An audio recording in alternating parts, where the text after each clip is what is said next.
Bismillahirrahmanirrahim. Assalamualaikum warahmatullahi wabarakatuh. Waalaikumsalam warahmatullahi wabarakatuh. Tapi pun, Iya pun.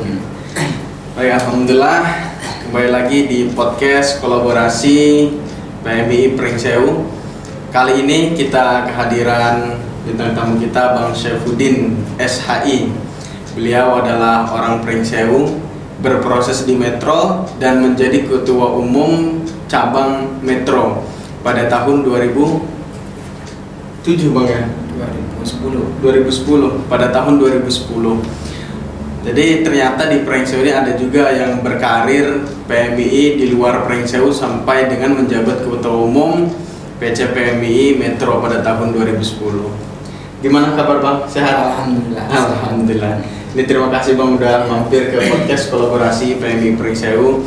Kita bincang-bincang sedikit lah Bang ya, karena ini masih awal kita di podcast PMI Pringsewu.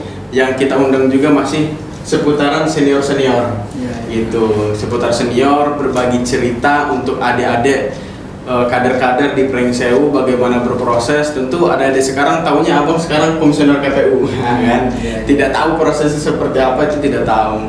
Maka kita sharing-sharing bentar, menggali pengalaman, belajar dari yang lebih dulu berproses gitu. Abang waktu ke Metro, kenapa memilih Metro Bang? Nggak ke Bandar Lampung. Biasanya kan orang-orang Pringsewu, orang Tanggamus itu lebih sukanya ke UIN. Nah, Abang sendiri berproses di Metro. Jadi karena ini awalnya karena saya sekolah SMA di Metro. Oh, SMA di Metro. Saya di Metro di sekolah di Madrasah Aliyah Darul Amal. Nah, tepatnya karena saya aliyahnya di Metro, jadi ya waktu itu punya keinginan pengen meneruskan di perguruan tinggi, bisa pengen di Bandar Lampung atau bahkan pengen di luar Lampung. Cuman karena ya kondisi pada waktu itu saya karena masih ngaji gitu kan di Darul Amal. Itu sambil mondok Bang ya, sambil pesantren. Saya ngaji belum selesai di Darul Amal, maka ya pikir kita karena yang paling dekat yaitu di Setain Metro gitu. Akhirnya kita ngambil kuliah di Setain Metro. Di Metro itu dari MTS, dari MA di pondok pesantren itu? MA, saya di MA. Saya masuk Metro itu tahun 2001. Tahun 2001 saya masuk Metro, selesai kuliah selesai di MA itu tahun 2004, lanjut terus kuliah di Setain,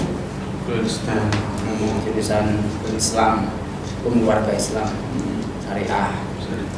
Nah kemudian setelah masuk di Metro semester 1, ikut PMI di semester berapa Bang? Gabung-gabung dengan sahabat-sahabat PMI. Saya ikut kaderisasi pertama di PMI itu semester 2. Semester 2. Terus di semester 2 saya ikut kaderisasi dasar gitu kan. Terus dilanjutkan saya di semester berapa itu kalau nggak salah. Saya di semester 5 itu jadi ketua rayon. Di semester 5 saya jadi ketua rayon. Terus kalau nggak salah semester 8 saya jadi ketua komisariat gitu. Berarti secara tahap proses untuk menuju posisi udah lengkap nih Bang ya. Dari rayon, ketua rayon, ketua komisariat, ketua cabang. Terus kenapa nggak naik ke PKC Bang? Memberanikan diri mencalonkan sebagai ketua PKC Lampung. Jadi pada waktu itu saya kebetulan kan juga ngambil kuliah pasca sarjana di Metro pada waktu itu. Nah, kenapa saya tidak terus aktif ke PKC gitu? Saya pikir bahwa selesai di cabang saya sudah harus nyari ekonomi sendiri gitu kan, harus biaya hidup sendiri karena sudah malu juga kan ketika ngambil minta orang tua udah gitu. sarjana Malu gitu. Akhirnya saya memutuskan untuk tidak melanjutkan ke tingkatan yang berikutnya. Akhirnya saya pada waktu itu tahun 2012 karena ada pendaftaran kerjaan di Kemensos, program Keluarga Harapan namanya. Nah, saya daftar di situ. Saya daftar di PKH, alhamdulillah lolos. Nah, saya bekerja di PKH. Di PKH tahun 2012 itu. Pasca saya jadi ketua cabang. Saya jadi ketua cabang itu konferensi kalau nggak salah berapa ya, tahun 2012 pertengahan lah, sekitar bulan Mei apa bulan Juni gitu saya konferensi gitu. Di misioner langsung ada penghasilan ya, langsung ada pekerjaan tetap lah ya. Ya. Nah, tapi pernah juga ya sedikit dengar cerita tentang abang bahwa abang itu jiwa kewirausahaan itu mulai dari mahasiswa sudah terbentuk, sudah mulai terbangun sampai buat angkringan segala macem lah. Kalau zaman sekarang angkringan dulu kan belum ada bang angkringan. Artinya ada wirausaha di sana. Itu ya, gimana? Benar bang ya? Benar. Saya ini dari saya belajar kerja itu dari kecil. Dari kecil, dari SD? Dari SD. Saya kelas 3 SD itu sudah ini. Kalau di kampung saya itu ada pengusaha batu bata gitu kan, ada pengrajin genteng gitu. Ya, saya kelas 3 SD itu udah kerja ini nyetak bata. Oh, sempat nyetak bata. Iya, kelas 3 SD itu saya nyetak bata. Pulang sekolah malam? Pulang sekolah saya nyetak bata. Lepas dari nyetak bata, kalau nggak salah di kelas 5 SD itu saya ini kerja di genteng. Kalau bata nyetak sendiri? Enggak, kerja juga. Kerja ke orang lain kerja juga. ke orang. Terus lepas itu nyetak genteng. Nyetak genteng, cuman kita kalau sebelum dicetak pakai cetakannya itu kita buat ini lempiran-lempiran gitu ya sebelum dimasukin ke mesin alat pencetnya itu. Kita sudah belajar kerja gitu. Sampai di sewaktu saya sekolah di MTS gitu, saya juga selama hampir 3 tahun itu ya kerja buat bata lagi. Bekerja buat bata, nyetak bata gitu kan. Ingat saya dulu bata mentah itu di harga 20.000 apa 15.000 itu, awal 15.000 kalau nggak salah per tahun berapa ya, tahun 98 itu saya mulai nyetak bata itu 1.000-nya bata mentah itu 15.000. Berapa? Per 1.000-nya per 1.000 bata 15.000 kita dibayarnya sama yang punya. Berarti SD itu sudah penghasilan sendiri. Ya, penghasilan sendiri yang artinya untuk ke jajan dan sebagainya itu kita udah memang diajari dari kecil bahwa bertanggung jawab terhadap apa yang kita punya gitu kan. Bahkan sebelumnya itu saya juga melihara kambing gitu kan, cuma bergembala. Punya sendiri apa punya orang juga? Punya orang tua. Punya orang tua. Udah. Jadi dikasih kambing ini, dihakkan ini punyamu, kamu urus gitu. Itu ya sambil kerja juga saya punya ternak gitu. Iya. Terus pada waktu saya di Metro ya udah lumayan juga. Jadi di Metro itu saya belajar usaha karena jual pakaian jadi itu. Jadi karena saya tinggal di pondok, saya punya kenalan sama salah satu pengusaha pakaian di Metro itu, pengusaha Cina itu. Saya dikasih ini, ambil barang dengan modal apa dengan cuma jasa aja? Awalnya dengan modal, cuman akhirnya terus antara modal dengan barang yang saya bawa itu lebih banyak barang yang saya bawa. Kalau sekarang istilahnya pakai inilah DP. Ya cuma untuk DP untuk DP. Itu saya MTS. Bukan. Itu saya udah kuliah itu. Oh, sudah kuliah. Semester awal. Tapi kalau sebelumnya pas waktu aliyah saya ingat itu Alia itu juga di Metro di Darul Amal itu saya bantu ini nyari rumput karena dulu pondok itu punya sapi, punya kambing gitu kan.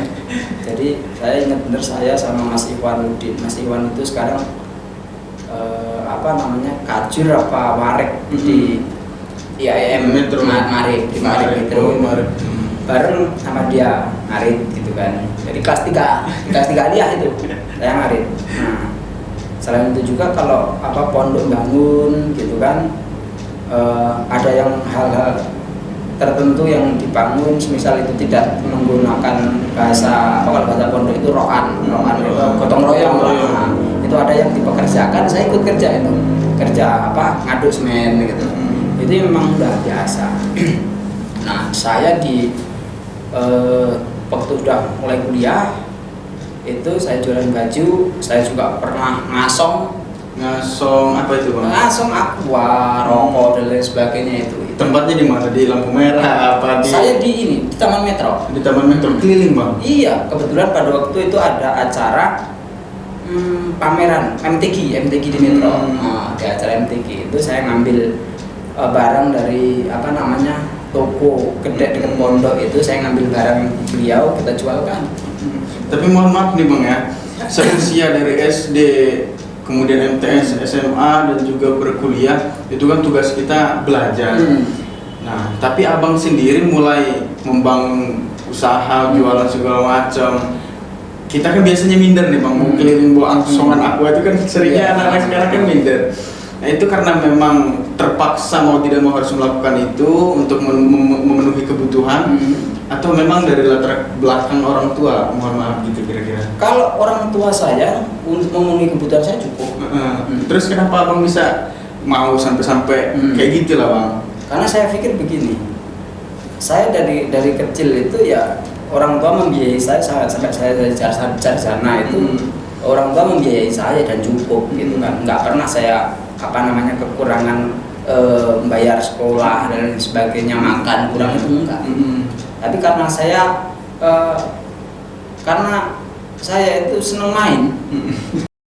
Nah, main itu jadi kita pengen tahu traveling lah gitu kan. Kita pengen tahu mana itu kan nggak dicukupi dari orang tua. Maka ya dari saya belajar kerja itu. Jadi kan sebenarnya bukan karena tidak tercukupi dari orang tua, tidak. Orang tua saya karena saya cuma 2 saudara gitu ya. Ya kalau untuk mencukupi saya sama adik saya ya cukup gitu kan. Tapi walaupun nggak mewah, tapi cukup. Gitu. Tapi itu mulai dari SD loh abang, itu nyetak benteng, nyetak bata, ngalon kambing. Pendidikan orang tua saya ke kita, ke anak-anaknya itu memang seperti itu, bahwa hidup itu tidak bisa bermanja-manjaan, cukup datang sendiri itu nggak bisa. Kalau kamu mau dapat sesuatu ya kamu usaha dulu, biar baru dapat sesuatu kan gitu. Nah, saya ngasong pernah, saya pernah waktu pas masih ya sambil aktif di PMII, sambil aktif di IPNU waktu itu kan, saya buka bazar buku di sekolah-sekolah SD itu kita lakukan. Nah, semua itu kita lakukan. Jadi proses berwirausaha belajar itu tidak kok dimulai belakangan, enggak. Memang dari kecil saya itu udah biasa mandiri. Sampai akhirnya kembali lagi saya dari 2012 itu saya keterima di pendamping PKH itu, maka saya pikir saya juga butuh pendapatan lebih gitu. Maka saya buka usaha juga gitu.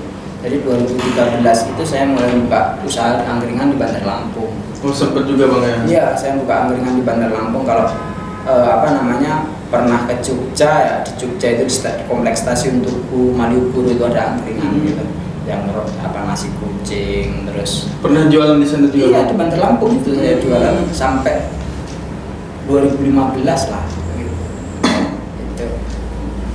kenapa milih tempatnya di Bandar Lampung bang? Sedangkan di Metro itu kan banyak kader-kader mungkin bisa beli di situ. Kenapa harus memilih di Bandar Lampung atau kenapa nggak balik di Pringsewu mengembangkan usaha di Pringsewu? Kenapa saya dulu kok milih di Bandar Lampung gitu kan? Karena hitung-hitungan saya secara ekonomi semakin banyak penduduk maka konsumtifnya otomatis lebih banyak. Jadi kalau kita ngambil di Pringsewu pada waktu itu ya tahun itu pedagang udah banyak dan minat orang Pringsewu jajan pada waktu itu saya lihat kurang. Iya benar. Maka saya lebih ke Bandar Lampung karena di Bandar Lampung rata-rata orang pekerja gitu kan yang nggak sempet masak dan lain sebagainya, otomatis tingkat konsumtifnya lebih tinggi. Benar-benar. Nah terus sebelum ke Bandar Lampung itu modal awal tentu kalau berbicara wirausaha kan berbicara modal bang ya. Modal awal tuh hasil memang semasa berproses jadi mahasiswa sambil jualan ngumpulin buat modal atau dari orang tua bang? Kalau dari orang tua enggak, cuman saya punya beberapa temen gitu kan yang alhamdulillah waktu itu bisa ngasih jalan ke saya, minjemin modal gitu kan. Ya alhamdulillah modalnya juga sudah kita kembalikan gitu. Artinya karena kita mau berbuat baik, ya alhamdulillah ada aja yang bantu